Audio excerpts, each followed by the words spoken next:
Good morning! I'm Angelo Castro III. I'm Angela and we are the Castros. Nakita ko kasi yung sponsors natin, tapos na. Hindi mo nakita. Happy Happy Tuesday! Happy Tuesday na. Happy Tuesday. Medyo traffic ng umaga. I hope kalmado lahat ng tao at hindi mainit ang ulo. At makulimlim pa rin ang panahon. No? Mamaya, makulimlim balitaan nga, natin sila makulimlim. dun sa weather update natin kung bakit ba makulimlim ang ating panahon. Yes, medyo madaming bad weather, sabi nga madaming mga tinatamad bumangon dahil medyo maginaw-ginaw daw. Pero we're serving... Ikaw ba tinamad ka bumangon? Hindi naman, nandito tayo. Kung tinamad ako, di wala tayo dito. Ganun ba? Right, we're serving you news in a countdown. All that before your second cup of coffee. This is Brunch.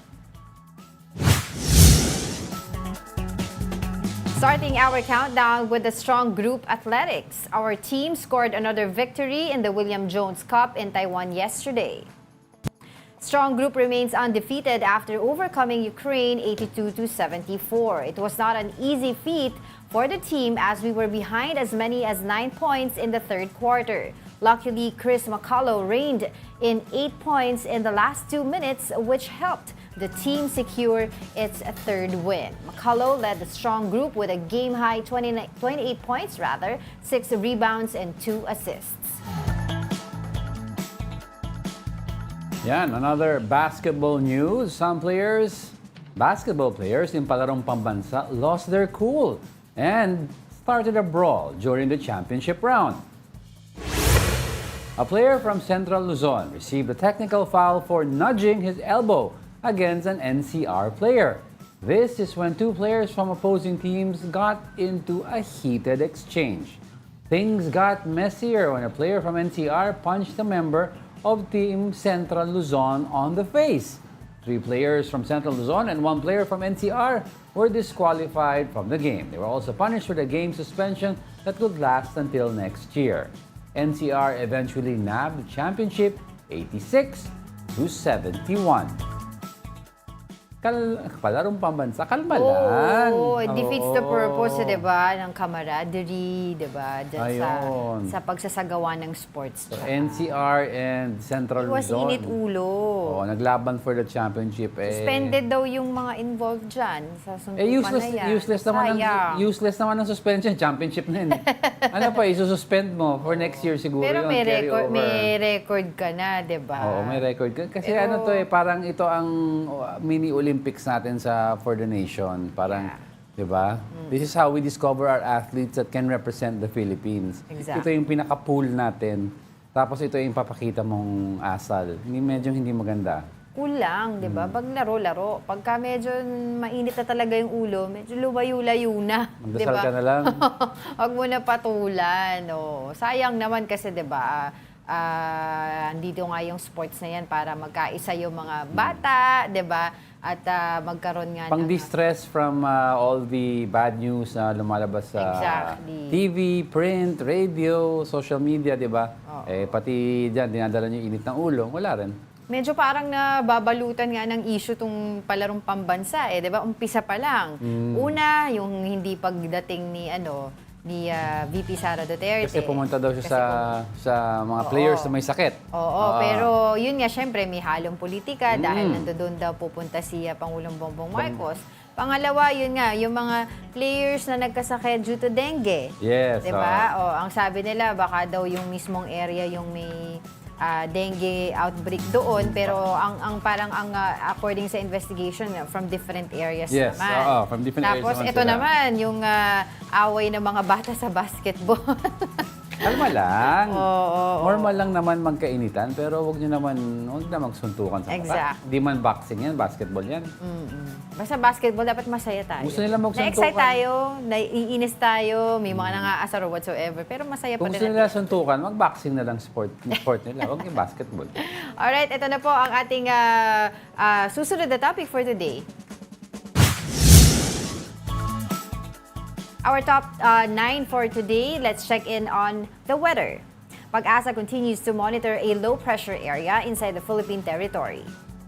The LPA was last spotted some 310 kilometers east-northeast of Davao City. Scattered rains are expected over Davao Region, Caraga, and Eastern Visayas. Other parts of the country, meanwhile, are affected by the southwest monsoon or habagat. Scattered rains are expected over Palawan, while isolated rains may be experienced in other areas, including Metro Manila. Due to rains and floods, 5 people in Matanog, Maguindanao del Norte were reported dead. One of the casualties is a senior citizen and the rest of them are minors. That includes a 7-year-old kid whose body was recovered after he went missing. Parang sunod-sunod yung mga flood natin, ah. Oo. All right, let's continue with our countdown. Okay, coming in at the 8th spot are senior high school graduates. More businesses in the country are willing to hire senior high school graduates now. The Philippine Business for Education, or PBED, reported that 4 out of 5 firms are open to hire senior high school graduates. PBED also learned that nearly 300 companies nationwide said they have job opportunities for SHS graduates. However, they are limited to service, sales, and clerical support roles. PBED noted that companies still generally prefer hiring applicants with a college degree. Yan yung pinag-uusapan natin di ba? Ilan bang porsyento doon sa mga gumraduate na from the first batch ng senior high school ang actually na-hire na ng isang kumpanya? Because there were reports nga, aside from this survey, na mas marami pa rin mga kumpanya ang, would prefer college graduates, diba? Hiring college graduates. And even actually yung mandato nga ng government natin, kasama dyan na sinasabi na dapat mag-hire sila ng senior high school graduate. Pero even the government itself, kumbaga parang lumilihis doon sa mandato na yun because ang mas sinahire din pa rin yung mga college graduate. Kasi ano naman yun ay discretion naman ng employer yun kung ano yung hire nila. And sinabi naman ng PBED, limited naman sa usually support, sales, and clerical roles. Which is understood naman. Yan naman ang premise naman nitong buong K-12 na up to a certain point, kung di mo na kaya magpaaral sa sarili mo and you want to earn money to save up para matapos mo yung education mo at umabot ka naman ng senior high school, yung sa mga strand mo, di ba? Eligible ka kahit man lang mag-start out ka sa clerical, okay lang sa ibang tao yan. Kaya nga sinasabi din ng PBED dito sa kanilang study na ginawa, parang sinasabi nila yung 80 hours na mandatory work immersion ng mga senior high school. Maybe inadequate nga daw doon sa mga para masabi na job ready itong mga estudyante na to, itong mga nakagraduate from senior high school. But yun nga, so a lot of people until now have been questioning about the effectivity of this program. So, ang ating susunod na DepEd Secretary, which is, anong date na ba ngayon? July 16. By July 19, talagang si VP Sara will step down as the Education Secretary. And si Angara will take over. Senator Angara will take over. Si Senator Angara ay isa sa mga author ng bill ng K-12. Pero usually at this point, kahit naman sa 19 pa si VP Sara, nag-meet na siya with a by team. So yung mga directives niya, paunti-unti pumapasok na from the start. No, yung point ko naman kasi, ang sinasabi nga regarding this K-12 na they want to, revisit this program, baka sakaling ma-suspend or tanggalin na muna whatsoever because of the ineffectivity daw nito when it comes to hiring senior high school graduates. So, ngayon, how are you going to do that when in fact, yung uupong DepEd Secretary mo ay author ng bill na ito. Pero sinabi naman daw niya during his interviews that he is willing to take a look, diba? Again, dun sa mga programa nito. And siguro, I think, kasama itong study o survey na ginawa ng PBED, diba? Na, although sabi nila, there are firms now are more open of hiring senior high school graduates, pero still, yung bilang pa rin ng mga senior high school graduates na hindi pa rin nakakapag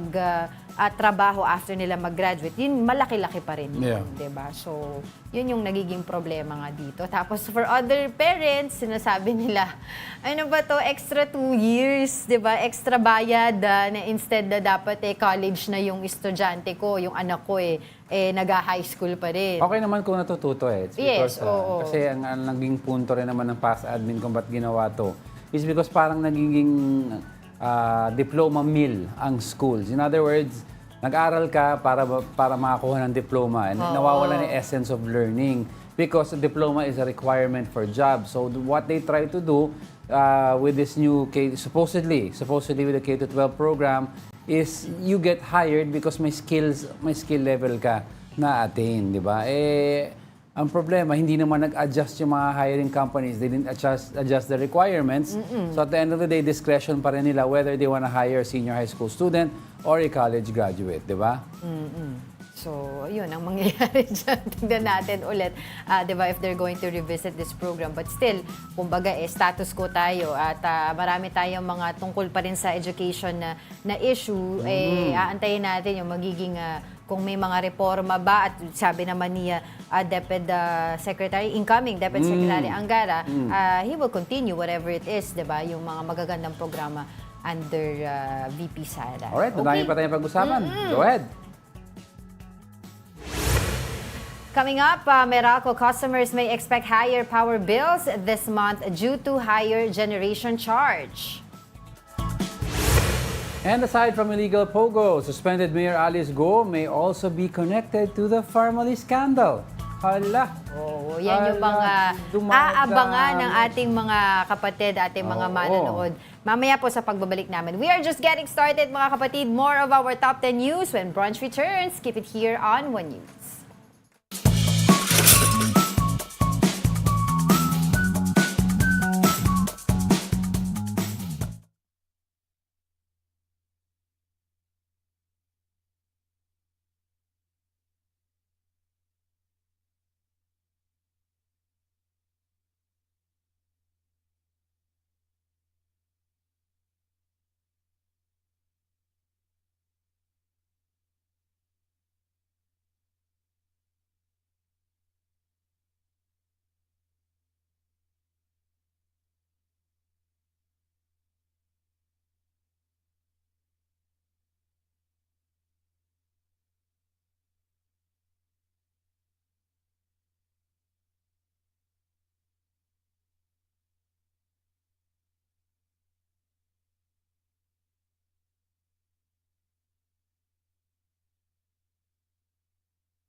you're still watching Brunch here on One News. Happy Tuesday po Happy sa ating Tuesday, mga and, kapatid. to read some Sige, batiin greetings. mo yung mga nanonood sa Yes. atin, Diego. Let's start off sa Facebook account natin. Sa One News, we have Reynaldo P. Daet. Sabi niya, good morning, Sam Pokemon Go. Good morning din daw. Ito ha, sabi ni Lito Tixon daw, ibalik na ulit ang NCEE at i-abolish ang K-12. Pahirap lang daw to sa mga nagpapaaral. Naabutan ko pa yung NCEE. Usually NCEE kasi pag nag-take ka nun, nade-determine niya yung strength mo. Kasi baka iba yung gusto mo, iba yung strength mo. Naalala ko yun, naabutan kayo NCEE yan. Nasa ano yan, DEX pa ang tawag dyan, hindi pa DepEd. Hindi ko na yan. Department of Education, Culture, and Sports. I remember that. Halatang edad, mga batang 90s tayo. Ralph Domingo, number 1 daw ang about Donald Trump. Okay, yan ang guess niya. Ralph, tingnan natin. Tama kaya si Ralph? Tingnan natin kung tama ka. And of course, Alex Fuentes, maraming salamat sa iyong magagandang sticker. Si Mark Santiago, si Gina Villa, yan, nandito rin yan sa YouTube natin. Si Tito Nito, at Tito Naldi, at saka si Tita Daisy na lagi rin nanonood sa atin. At saka si Tita Esther Abay. Good morning! Buong barangay. Alright, let's continue with our countdown. Ranking 7th in our countdown is Meralco. Heads up sa mga Meralco customers dahil magtataas sila ng singil ng kuryente this month.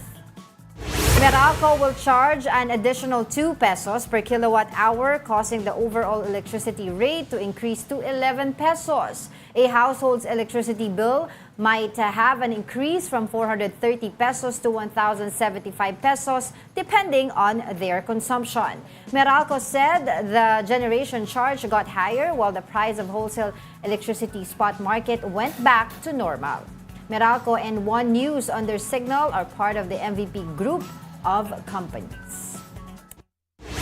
Pagpasok ho ng July, anticipate nyo na po na malaki yung magiging pagtaas sapagkat babalik sa dating normal na level yung presyo ng kuryente plus yung sisingilin na deferred cost. Dahil dinefer yung portion ng last 3 months, July, August at September, sisingilin na yung pangalawa ngayong July.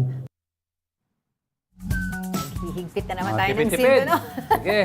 Sinturon. Okay, from kuryente, let's move on to another topic. Piston renews its calls for the government to junk the PUV modernization program. This comes after the group discovered a supposed LTFRB resolution, which states that hundreds of jeepney routes had only a few consolidated units. Piston says this resolution signed on April 30 was not released to the public. The LTFRB denies this and noted that the PUV modernization program will proceed. May mga ruta, especially sa probinsya, ang bumabiyahe lang talaga ay 4 pababa. So, ang requirement for consolidation is should at least be 15. Paano ka magko-consolidate nito? Talagang 4 lang in most areas. Yun yung mga in-exempt namin. Medyo ano yan Oo. Ang tawag dito, kailangan mahimay natin yung issue na yan because sinasabi nga kasi ng mga advocates o yung mga grupo ng mga jeepney drivers na tutol nga dito sa PUV modernization program. Meron daw silang nakitang resolution, no board resolution from LTFRB allowing unconsolidated jeepneys to ply the routes na merong mababang consolidation. Magulo ata to pag ganyan. It's because that's unfair na naman sa mga nag-consolidate. Pwede palang hindi mag-consolidate. Basta magbayad ang insurance saka ng ano ba yun? And here goes the debate na sana inuna na lang daw ang route rationalization program. Titignan nyo muna kung ano yung mga ruta na kailangan. Mas madaming kailangan, mas konti para mabalanse, di ba? Yung mga distribution of yung mga nagpa-apply ng ruta. Ang inuna kasi, pilitin ka mag-consolidate muna para makita kung sino sasali sa programa o hindi bago malaman kung ilan ba talaga kailangan. Yan ang sinasabi ng mga iba from the start. A lot of groups have been calling. Let's take a look at muna kung how many do we really need per area, per route, and then we assign. Oo. Tsaka yung sinasabi, di ba, nag-end itong consolidation ng April 30. Yeah. Tapos, until now, wala pa daw nakukuhang memo from LTFRB ang MMDA paano mag-implement nitong paghuli ng mga kolorum. Pero apparently, there's a resolution, ito nga pinag-uusapan natin ngayon, na nakalabas na hindi actually hindi na ilalabas sa public. I don't know paano nalaman to ng ibang mga grupo na po pwede daw bumiyahe pa yung mga unconsolidated. Yes, Doon sa mga ruta na ruta. konti lamang yung nag-consolidate. Yan ang alamin natin. Ang alam ko kasi yung goal dito is like what other countries are doing, like sa Italy and sa US, na each route is assigned by parang a union, a cooperative, na hahawak sa, for example, bus stop number 17, ang pwede lang bimahe doon are buses A to D. Diba? At least alam mong per route kung anong bus sasakyan mo. Diba? Pansin mo, pag nasa Italy ka, alam mo which bus will take you where. Every day, clockwork, yun ang schedule at walang kolorum kasi alam mo yung schedule. So I think that was their initial plan. Ang problema, nauna yung pagpipilit, not pagpipilit, but pag-re-require ng consolidation daw.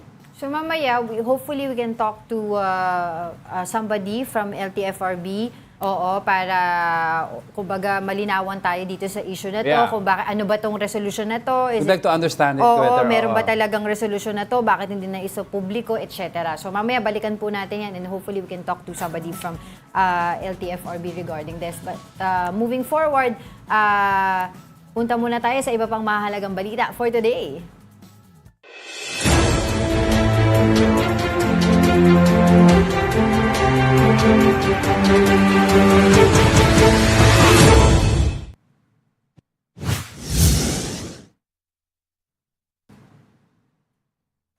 Coming in at top 5, last-minute preparations for President Bongbong Marcos' third SONA are underway.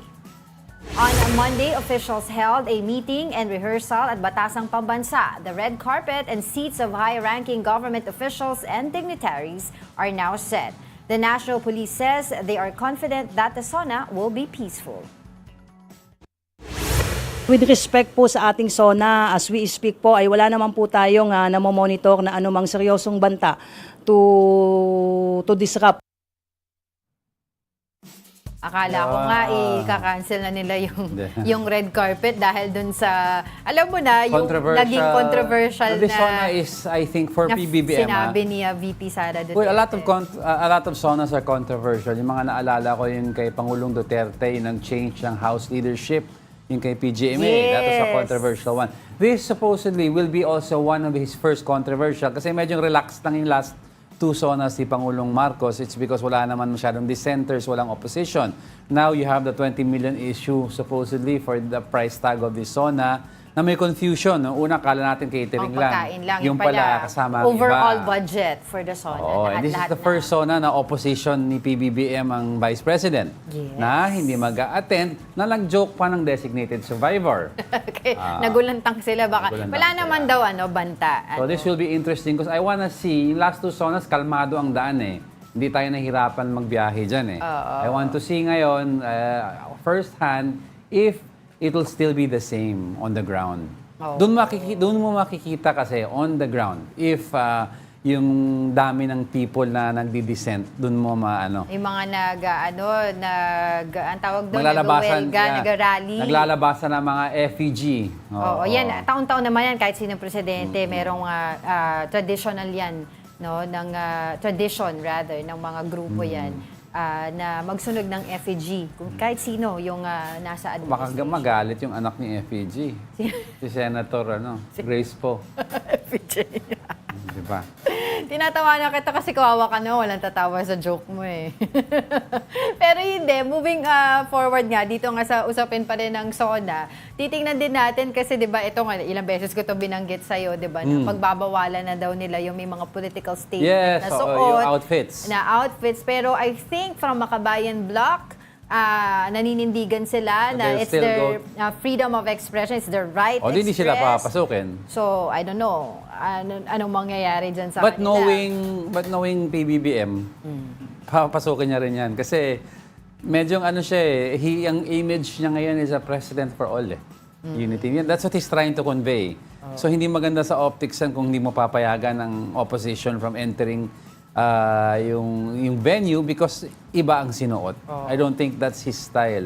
I mean, yung messaging niya. Yeah, of course. Pero yun nga, so ano pa ba? Ano pa ba yung mga SONA preparations? Of course, ang pinakaabangan ng taong bayan, yung magiging laman ng kanyang SONA. Ano ba talaga yung totoong state of the nation Wait. natin, di ba? Bakit? May magandang comment si Sam Pokemon Go. Ano sabi? Natawa daw siya sa FPG. See? Magandang joke yan. Kayo Sinasamahan ka lang nila para hindi ka kawawa ka ng pag walang tumawa sa joke. Batang Quiapo yan. Hey! So ano pa yung mapag-uusapan sa SONA? Of course, inflation, trabaho. Yan yung mga gustong marinig ng tao, 'di ba? Pagbaba ng presyo ng pangunahing bilihin dahil until now, alam mo, presyo ng gasolina. Kahit ano pa issue sabihin mo, at the end of the day, food. Ang Talaga, importante trabaho. lumalabas sa surveys ngayon, ang primary concern is laman tiyan at sweldo. Oo, 'di ba? More than Mabubuhay ever. ba kami diyan? Mapag-aaral ko Kasi ba yung anak nalihis ko? tayo doon for a while kay Pangulong Duterte. People voted him because they wanted to resolve yung problema nga sa drugs. But then again, napansin ng tao, gutom pala kami. 'Di ba? Oo. Ano ba ang root cause ng drug addiction? Poverty, 'di ba? Walang pera, makain, walang makain, walang pambili. So, Pero back to ayun nga basics daw, tayo. well, this is the third SONA of PBBM already, pero yun nga, from previous administration na binibilang din kung ilang yung bad words niya, dito wala namang ganun. Ay, hindi. Palakpak pa PBBM. Hindi mo mabibilang bad word ni PBBM. Wala kasi wala. Bibilangin na lang natin ang ano niya. Ano ka? Oh my gosh. Hindi, Siya ba hindi man ako yun? ng joke niya. Di ba they're saying kasi Grabe ka. gusto daw nilang bigyan ng tissue si Pangulo kasi baka daw tumutulo lang ng Sinong konti. sila? Hindi ako nagsabi. Gusto mo banggitin ko sino? Wag na. Tingnan natin kung pag-uusapan din dyan yung But Pogo. this is his definitely first Yes. controversial SONA. Tingnan Pero I think downplay ito, it's because hindi siya combative. He is not a combative president. So, medyo tone down ng mga rhetoric niya. Abangan nila dito sa 1PH, Yes, oo. sa One News, and the rest of our sister companies here under Media Quest. Yung preparation and coverage ng SONA, for sure. Pati brother companies natin. Sister and brother. Okay, let's move on.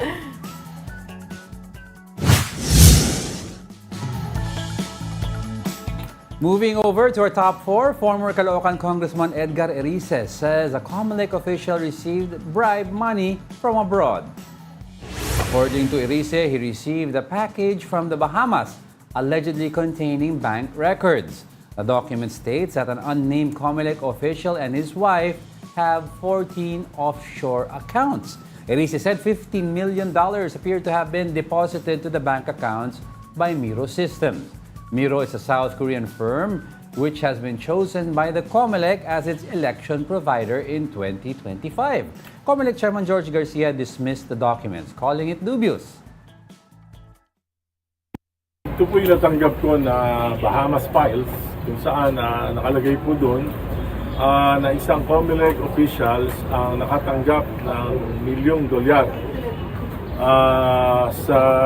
mula sa South Korea, allegedly from Miro. Kompleto, detalyado sino nagpasok ng pera, pati yung tao na nagpasok, saan bangko pinasok, saan bangko tumanggap, detalyado, ganyan kakapal po. Yeah, backtracking sa issue, si Erice, Congressman Erice, was the one who brought up yung issue against because regarding sa ruling ng Supreme Court, 'di ba, nang saying hindi retro about Smartmatic. Yeah. Oo. So he brought out that issue and then si Congressman Marcoleta came out with another issue saying na meron money na nagta-transfer into certain account of certain Comelec officials. Then si Chairman George Erwin Garcia came out and said, ako yung tinuturo and I'm willing to waive the bank secrecy law, 'di ba? Na tignan nyo. Tapos sabi ni Marcoleta, Congressman Marcoleta on the show, wala man ako sinasabi kung sino yan. Basta ang alam ko may perang gumagalaw. At kung sinasabi ni kaibigan daw niya si Chairman George, di good. Kung wini-wave niya, di mag-usap kami, tignan natin. Ayun. Now you have Congressman Erice saying na the documents came to him in a box. stating deposits of $15 million. Totoo yan. yan. Ewan ko lang are they working together? No, kasi si Congressman Marcoleta and former Congressman Erice. It looks like it because I don't know pero kasi if you look at yung context nitong lahat, si Congressman Marcoleta said he had walang pangalan about the deposits. All he has are yung bank statements saying na may nag-deposit. And then now you have Congressman Erice coming out saying may $15 million na deposit sa Bahamas account. And I have the paper trail to prove it, sa akin pinadala, yung box of documents. So baka na-share ni Congressman Erice ito kay Marcoleta. But it would be nice also if they have the time we talk to all the parties involved para maklaro na tong issue.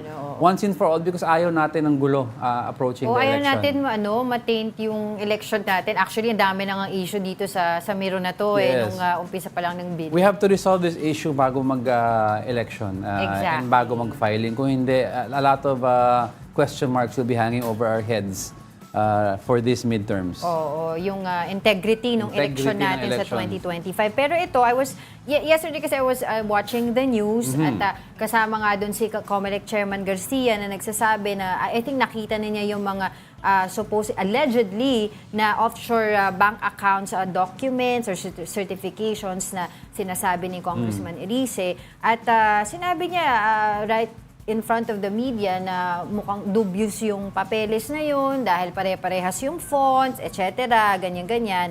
And ever since pumutok tong usapan na to, itong issue na to, sinabi naman niya na mag-waive siya ng bank secrecy law rights niya, which is what he did yesterday. Yes.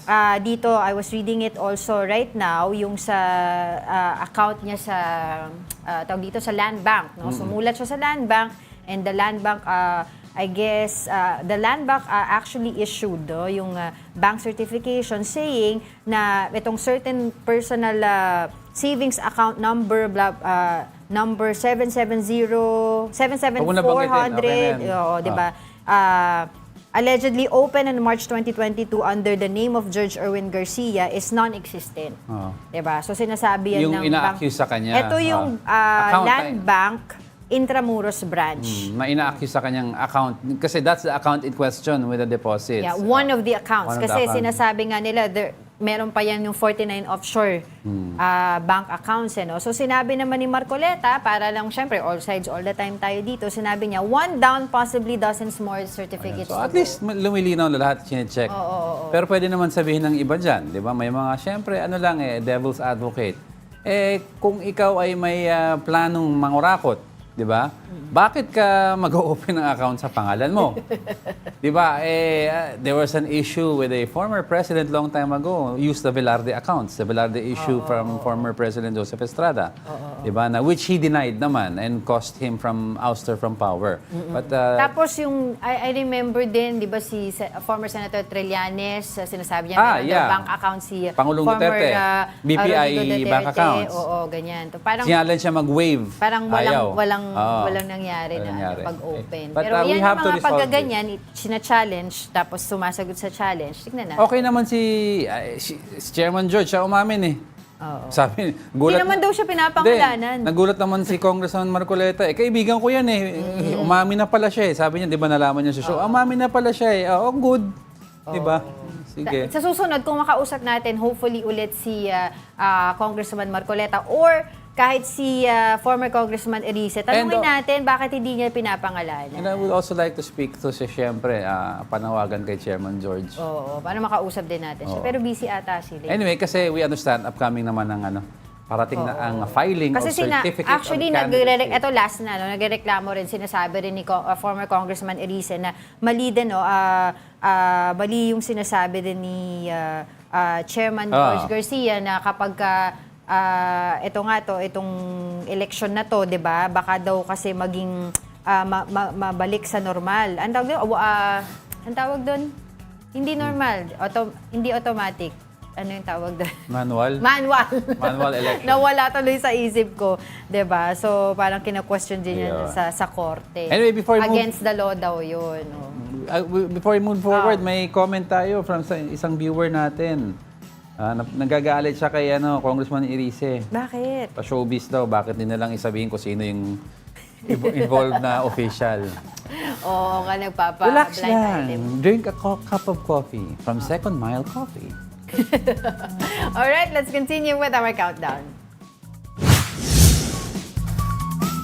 Still hot at the third spot is former U.S. President Donald Trump. Authorities are still gathering information about the 20-year-old Republican who allegedly attempted to assassinate Trump.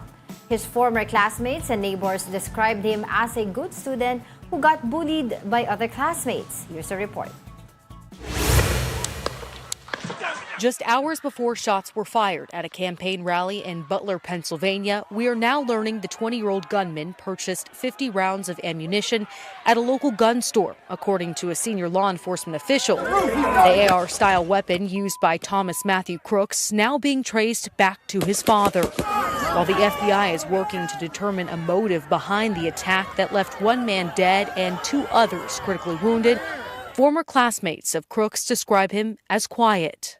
He was just very, very bland. Didn't show no facial expressions. Just very to himself. A search of the shooter's vehicle revealed possible explosives in the trunk.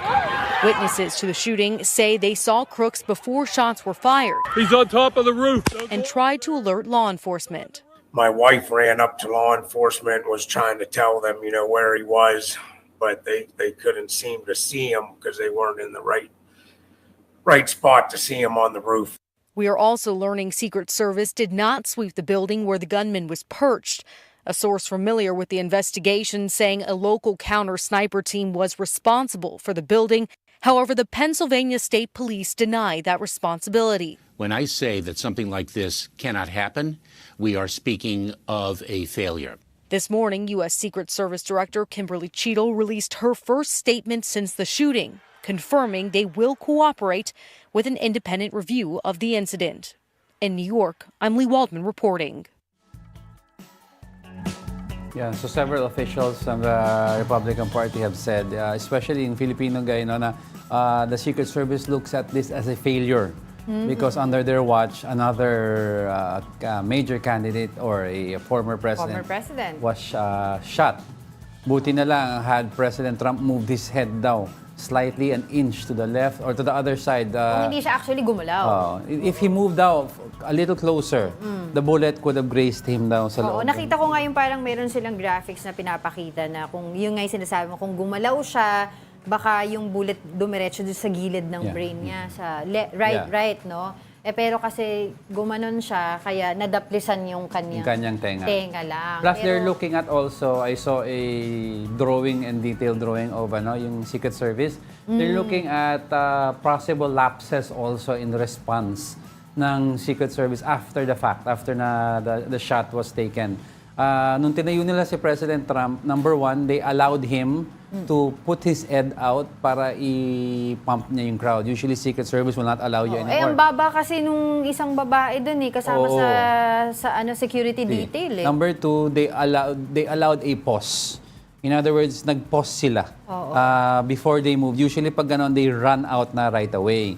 But may nag-explain kasi ng ibang mga Secret Service, the reason why they paused is hindi pa clear yung path na dadaanan niya or wala pa yung service vehicle ng former president. Kasi if they move him and they're not sure kung yung location na pupuntahan nila is safe at wala pa yung service vehicle, baka mas mapeligro pa si former President Trump.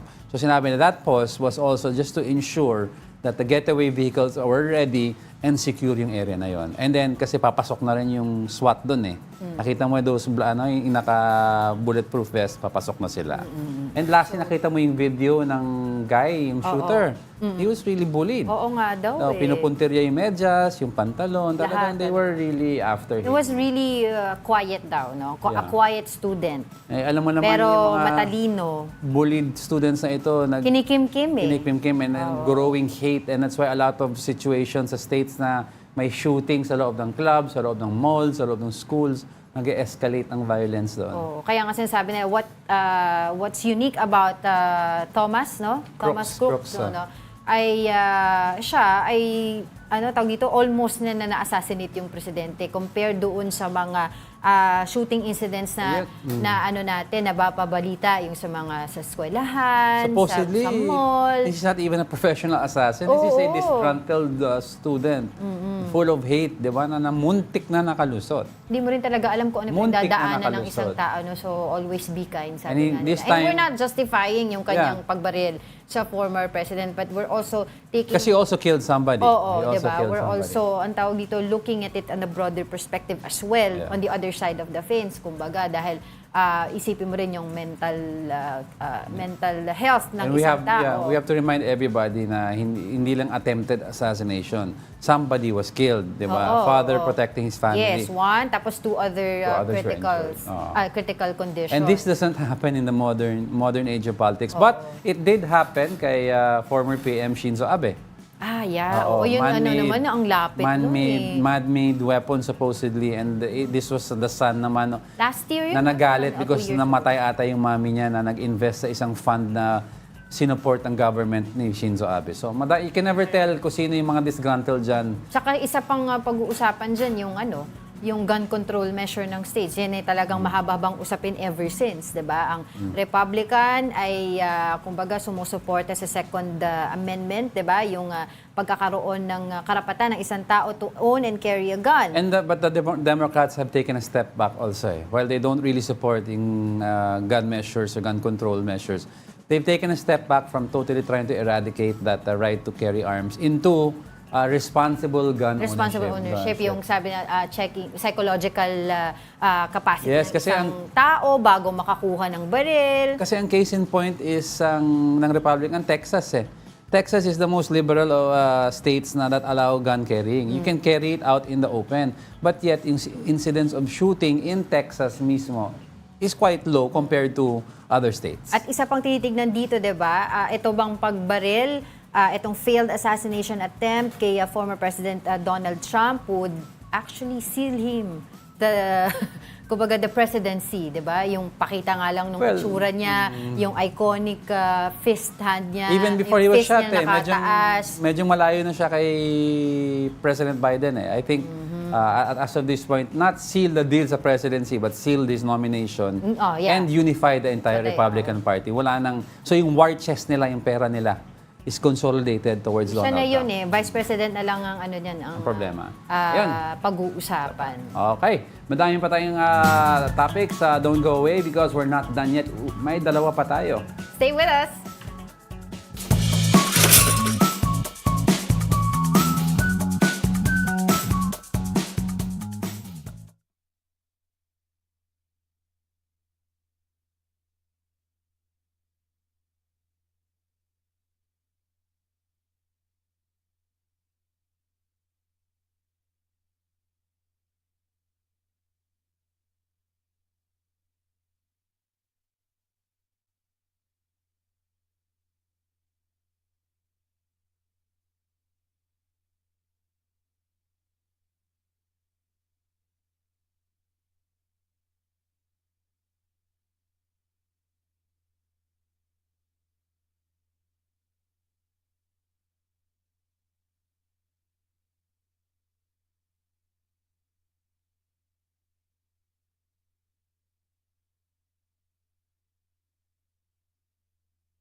Welcome back. You're still watching Brunch here on One News. Kanina pinag-uusapan natin yung nagkakatalo na lang kung sino yung magiging meron na pala. vice presidential nominee sa Republican o makakasama. Running mate ni former President Donald J. Trump. Oo, so ang kanyang in-appoint ay, or kanyang in-announce, ay si Senator J.D. Vance. Ito yung kanyang critic before. Which is a good move. Bakit? 2-in-1 yan eh. Sinasabi mo kanina. Number one, he may hold just sa minority groups. Yes. And his wife he can appeal to working class voters, which is essential daw yan kasi key battleground by November sa mga states. And wife niya? Ang wife niya ay child of an Indian immigrant. At sinasabi nila, she can also, appeal to minority voters. And the second why it's a smart choice is because hindi siya magiging yes man kay Trump. So people will see that as a check and balance because he has been openly critical of President Trump, calling him even an idiot at one point. So people will say, well, this could be a safe tandem. It's because although by one take one ang president and vice president, but he's been openly critical of policies ni Trump. So baka hindi to sunod-sunuran lang kay Donald J. Trump. Very smart move on his part. Let's go on kasi madami pa tayong pag-uusapan at may kakausapin din tayo.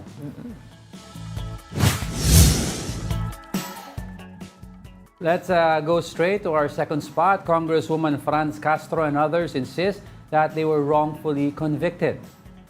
This comes after Castro and 12 others were found guilty of endangering indigenous Lumad children. In 2018, they transported 14 Lumad children from their school in Davao del Norte amid militarization and aerial bombings. Kami naman ay kumbaga nag-rescue, sumaklolo lang sa kanila. Kami pa yung kami pa yung convicted at kami yung mapaparusahan. Interview with Sa Totoo Lang, Castro said they are already preparing to appeal against the verdict. Yung aming bail, kasi naglaga kami ng bail, ay effective pa rin yun hanggang sa mag-appeal kami. Hanggang sa matapos ang kaso. Yes. So, yung ganon. At syempre, yung conviction sa amin ay hindi yan magpo-prosper hanggat kami ay naka-appeal at dinidinig pa rin ang kaso hanggang sa Supreme Court. Let's get reactions following that guilty verdict. We have with us Representative Franz Castro on the line. Good morning, Congresswoman. Good morning, Angelo and Angela. Yes, thank you. And to your viewers and listeners. Thank you po for joining us. Let's start off po, for those who do not know, can you please tell us more about yung issue po na nangyari sa 2018? Well, ito po ay kami po ni Casatur Ocampo at iba pang mga volunteers po at advocate ng mga lumad ay naimbitahan dito sa National Solidarity Mission. Dapat yun, November 29 to 30. Pumunta kami ng November 28 dahil nag-courtesy call pa kami sa local government. Nakausap din namin yung sa DepEd ng Talaingod at saka yung DSWD. So para malaman yung nandoon kami ni Casatur at saka yung purpose ng pagpunta namin doon. So, nangako pa nga yung DepEd na nasasama sa amin kinabukasan. So, nangyari nung gabi, nagtumawag na yung mga teachers, takot na takot sila doon sa administrator, tumawag sila sa administrator dahil inaharas sila, penetrated sila ng mga paramilitary group doon sa school. At yun nga, sinara na yung school nila. Nakikiusap yung mga teachers na sana wag silang paalisin hanggang kinabukasan para naman maaga makaalis sila. Yeah. Pero pinilit pa rin silang paalisin doon sa lugar. So, tumawag sila sa amin. So, ano ba yung gagawin namin? So, that is an emergency situation. Kaya nirescue namin sila. So, wala naman kaming bad intentions na mang-abuso or whatever na masamang intention. So, yun lang po yung nangyari. Tapos, hinarang kami ng mga pulis, ng mga military doon sa pagbaba na namin. So, kami kasi nag-antay lang sa highway. Kami ni Casatur at saka yung aming delegation. nag-antay lang doon sa highway habang yung mga teachers, no, mga estudyante, lumalabas doon sa school o umaalis doon sa community. So, yun yung nangyari. No? Okay. So, parang nabaliktad, kami pa yung tumulong, kami pa yung naparusahan. Pero, At saka, go ahead po. as government official, it is my obligation naman na tumulong sa mga ganong emergency situation. Congresswoman, sa tingin niyo po ba may bahid po ng politika itong guilty verdict sa inyo? Well, malamang, no? Kasi that is a Duterte place nga, no? Talagang control and influence yan ng mga Duterte at ng kanyang mga kakampi. Kaya baka meron itong influence kahit pa paano. Yes, Congresswoman, of course, we'd like to ask kung ano po ang next step nyo. It's because we'd also like to ask, ano po yung mga specifics ng prosecution na na-highlight sa tingin nyo ang masyadong pinansin po ng korte para nabigyan kayo ng guilty verdict? Well, yun nga, no, na may conspiracy daw na nagtulungan kami para i-endanger yung buhay ng mga bata. Dahil nga doon sa kami daw yung nagsabi na umalis sila sa school, lisanin nila yung school. Parang kami yung pinagbintangan. Decision naman yan ng mga estudyante at saka ng kanilang mga teachers na tinulungan lang namin na makaalis talaga. Pero kaya yun ang nangyari. Ay, hindi nakita ng korte ay yung ano ba yung nangyayari before that? Okay. Militarized, may food blockade. Okay. Merong nangyayaring talagang paninira ng community Yes. ng mga paramilitary at military. So yun ang before. Okay. So yun ang nangyari bago nangyari yung aming rescue operation. Pero Kong Castro, nag-testify po ba yung students na hindi naman daw sila napilitan? Well, unfortunately, hindi kasi natakot na yung mga magulang at saka yung mga estudyanteng mag-testify. Okay. Kasi that time, 2018, ay talagang takot na takot ang mga estudyante at mga magulang na mag-testify. Okay. Did you get to talk to them po before the yung verdict na lumabas? Well, hindi na ako nagkaroon ng pagkakataon. Ang nakausap ko lang yung mga ilang teachers, yung kanilang situation, kung yung kanilang situation. Congresswoman, kayo po ay isa po sa mga unang in-announce na kumbaga po makakasama sa Senate slate na Makabayan Coalition for the 2025 midterm elections. Meron po bang mababago doon sa desisyon nyo na tumakbo bilang isang senador sa next election amidst this decision from the court? Well, hindi naman mababago yun, kasi mag-a-appeal pa kami. At resolve talaga ako na tumakbo for Senate para naman magkaroon ng boses ang mga guro, ang mga marginalized na mga lumad sa Senate, sa Kongreso. At gusto natin ma-amplify yung kanilang mga kahingian at mga complaints ng ating mga marginalized sectors na mga IT at mga lumad. And of course, yung mga teachers po and government employees. Lastly, Congresswoman, doon po sa ilang mga naging interview po sa inyo, nakita namin at narinig namin din po yung pagbasag ng inyong boses, ang inyong pagluha dahil nga po dito sa naging desisyon ng korte. Meron pa po kayong gustong idagdag doon sa mga inyong nasabi tungkol dito sa desisyon na ito?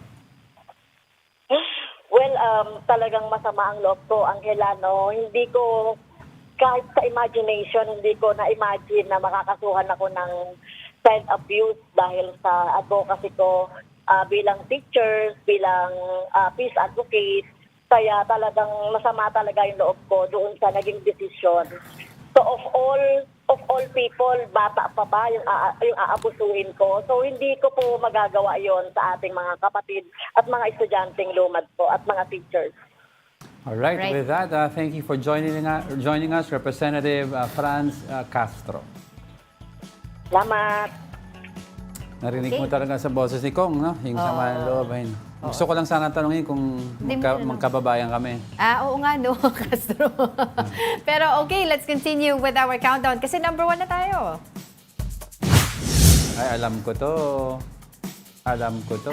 Returning to our top spot is Alice Go. Senator Risa Ontiveros revealed the possible link of Go and the controversial Pharmally pharmaceutical company. This as the Senate continues to find the suspended Bamban mayor after evading her arrest warrant.